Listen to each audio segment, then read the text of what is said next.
আসসালামু আলাইকুম। আশা করি সবাই ভালো আছেন। আলহামদুলিল্লাহ আমিও ভালো আছি। আরেকটি নতুন দিনে নতুন আরেকটি ব্লগ ভিডিও নিয়ে চলে আসলাম।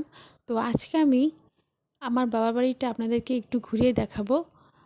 আর কি ধরনের গাছ আছে এবং কচু শাক কীভাবে সংরক্ষণ করে মানে খাওয়া যায় সে পদ্ধতি আপনাদের সাথে শেয়ার করব। তো ভিডিওটা আমার আগে থেকে করা ছিল।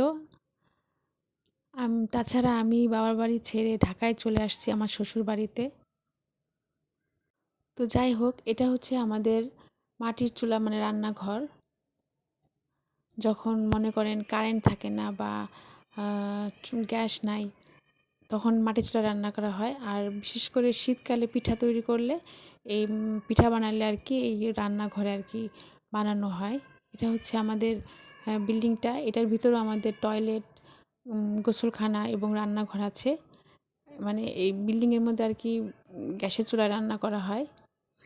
আর এটা হচ্ছে আমাদের উঠানের ঠিক মাঝখানে একটা মিষ্টি বেল গাছ।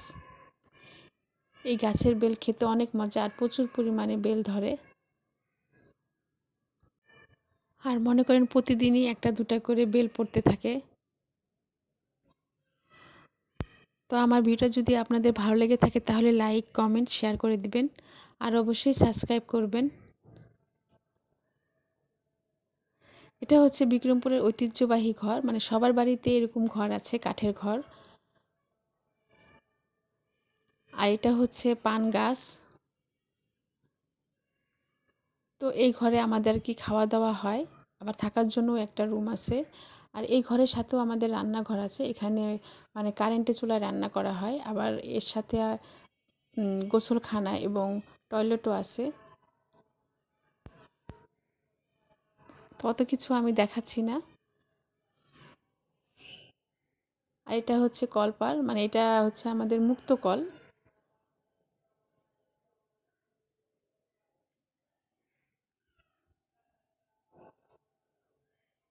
আর এটা হচ্ছে অজুখানা, মানে আমার আব্বা অজু করার জন্য এটা তৈরি করছে। তো এখানে যখন মাছ আনে তখন এখানে মাছ ধোয়া হয়, বা যেদিন মাটির চুলায় রান্না করা হয় সেই হাঁড়ি পাতিল এখানে ধোয়া হয়।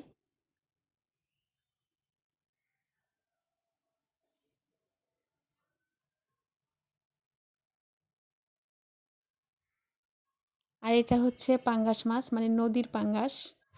তো একদিন আমার আব্বা সকালবেলা নিয়ে আসছে বাজার থেকে টাটকা টাটকা মাছ, সরপুঁটি এবং দেশি পুঁটি আর হচ্ছে খলসে মাছ। এটা কিন্তু নদীর পাঙ্গাস, মানে পদ্মার নদীর পাঙ্গাস। এই পাঙ্গাস মাছ খেতে অনেক মজা।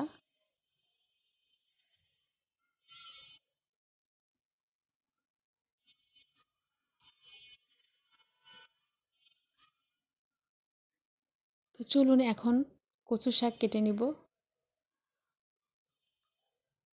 তো মনে করেন যেদিন আর কি কচু শাক রান্না করা হয় সেদিন তো অনেক মানে কচু শাক কাটো তারপর রান্না করো, অনেক সময়ের ব্যাপার। তো আগে থেকে যদি কচু শাক কেটে মানে এভাবে সিদ্ধ করে ডিপ ফ্রিজে রাখা হয়, যেদিন রান্না করবেন সেদিন বের করে রান্না করলেই কিন্তু হয়ে যায়, মানে অত সমস্যা ঝামেলা হয় না আর কি। তো আমার মা করে কি, যে এখান থেকে মানে কচু শাক যখন রান্না করে আগে থেকেই সিদ্ধ করে রেখে দেয় বক্সে ভরে, তারপর রান্নার আগে বের করে সেটা আর কি রান্না করে। তো আমার মা কচু শাক কেটে নিচ্ছে।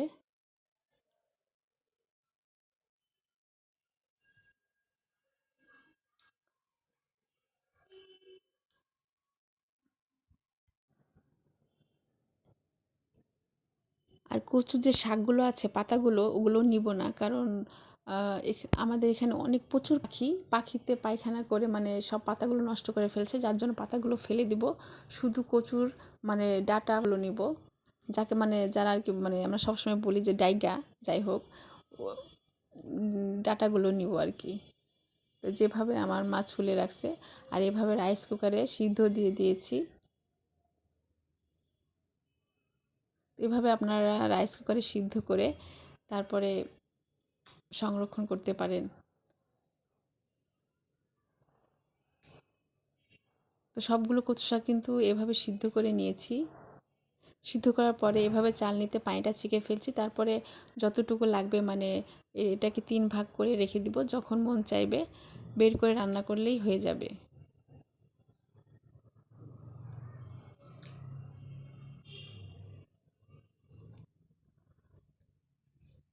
তো এটা হচ্ছে বসার জায়গা, আমরা বিকেলবেলা এখানে বসে থাকি, গল্প করি। ঠিক বেল গাছের গোড়ায় আর কি এই জিনিসটা, দেখতে খুব ভালো লাগে। আর ওটা হচ্ছে এই টিন শেড যে দেখতেছেন, টিনের বেড়া, এটা হচ্ছে আমাদের সীমানা, আর ওটা হচ্ছে আমার চাচতো মানে চাচাদের আর কি সীমানা। তো চলুন আমরা একটু ছাদে যাই।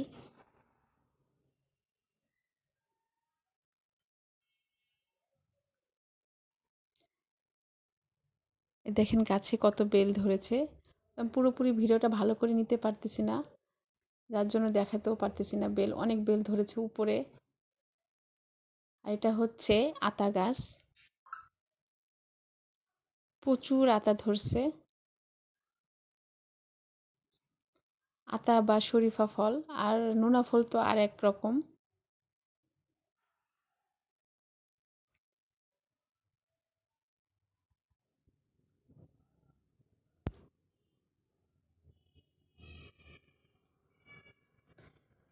দেখেন আমাদের আশেপাশে সবারই যে বিক্রমপুরের ঐতিহ্যবাহী ঘর, মানে কাঠের টিন শেটের ঘর।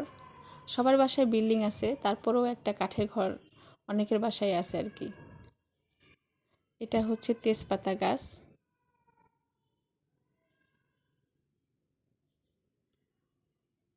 আর এটা হচ্ছে বড়ই গাছ। এই গাছে প্রচুর পরিমাণে বড়ই ধরছে, আর এই গাছের বড়ই খেতে অনেক মজা।